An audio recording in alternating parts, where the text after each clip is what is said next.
Recently, I was thrown out of a venue that was in a public high school.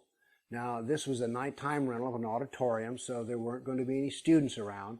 But nevertheless, the Muslims raised a fuss, and they said, you know, Bill Warner, is a one-man hate group, so haters shouldn't be allowed to use the public taxpayer property, and so get him out.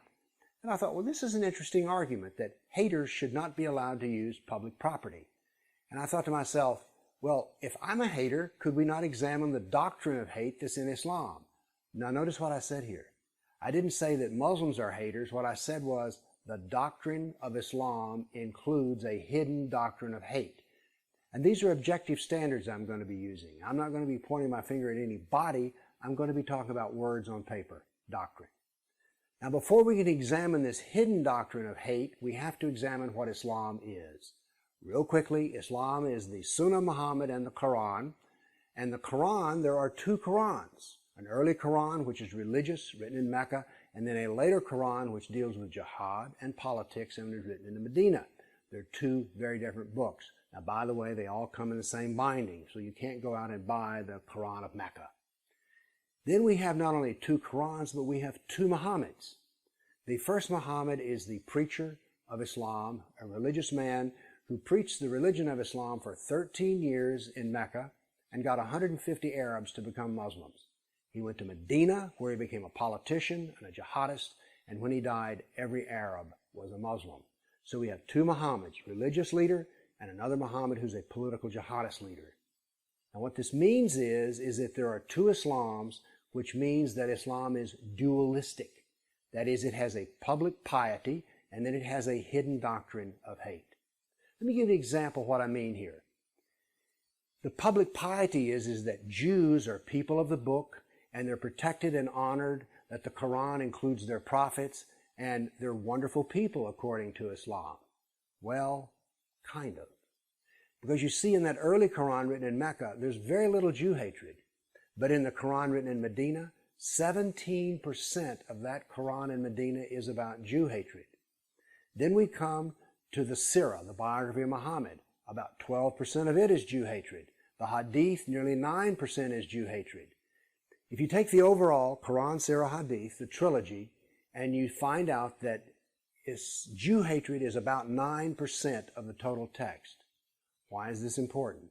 Well, Mein Kampf, truly the gold standard of Jew hatred, is only about 7% Jew hatred.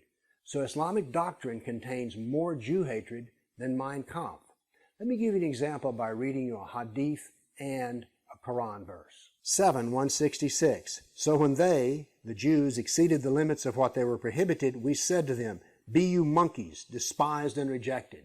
This verse is one of those that's popular for imams in the Middle East when they're hating Israel to call the Jews monkeys, apes, and also pigs in another verse. Then from the Sirah, the apostle of Allah said, kill any Jew who falls into your power. Hearing this, a Muslim fell upon a Jewish merchant who was a business associate and killed him.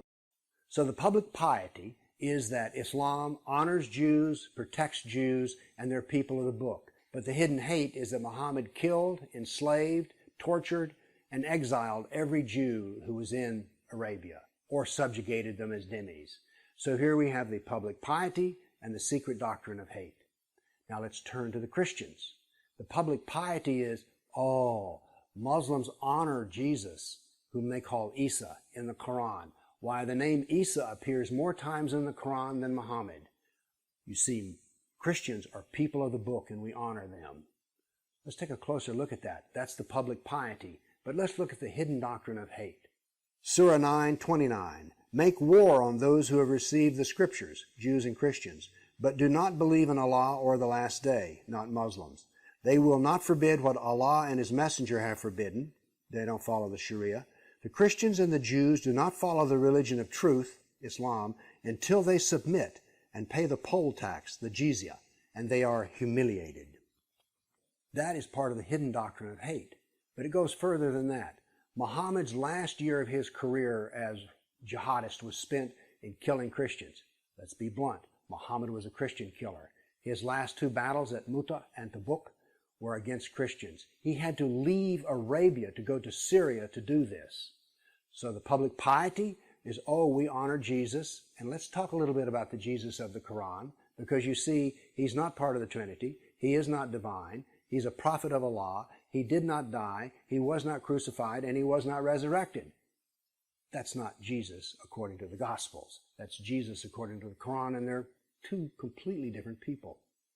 So the public piety is, we love Christians, but the secret hate is, or the hidden hate, is that we're not telling you the complete truth about Jesus, and Muhammad, let's face it, was a killer of Christians. Now let's take the idea of jihad, because what is the public piety? Islam is the religion of peace. But what do we find? That 21% of the hadith are about jihad, 67% of the Sirah is about jihad, and the Medinan Quran is 24% about jihad. Now there's no jihad in Mecca. That is part of the thing you will hear about when they want to be publicly pious. But jihad has killed over 270 million people over 1,400 years.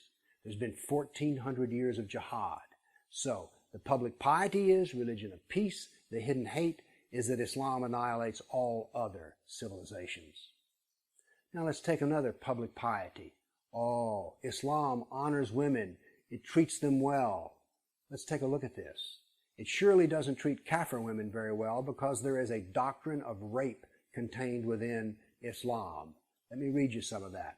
From Bukhari, receiving female slaves as shares of the spoils of war, we would practice coitus interruptus with them to avoid unwanted pregnancy. These sex slaves would later be sold, and they didn't want to be pregnant because they brought a lower price. We asked Muhammad his opinion, and he asked us 3 times, do you really remove yourself? Notice he didn't say stop raping women. He then said, no soul that is not preordained to exist will be created. From the Quran, 4:24, all married women are forbidden unto you, save those captives whom your right hand possesses. Public piety, Islam honors women. Hidden hate, there's a doctrine of rape within Islam. Here we have the two, public piety and doctrine of hate or hidden hate. Now remember, I started out talking about who should use public spaces. I am not going to use this doctrine of hidden hate arguing against Muslims being able to use public spaces. Indeed, I think they should continue to be able to use public spaces with one proviso. If you're going to rent a public tax-paid space, I think that half of your presentation time should be devoted to honest questions, public debate from the floor, and I think that people such as me should be invited in. Why do we need a fascist state determining what should be heard by its citizens? That makes no sense. We're bright enough. We are as intelligent as these authorities and so-called public servants who are censoring what goes in and not in our public spaces. I believe in a robust free speech. I believe that we should all be able to use the public spaces, but that half of our presentation time should be devoted to debate. So that's where we are. I don't care that Islam has a doctrine of hidden hate. I just don't want them to be able to use it and not defend that. Thank you.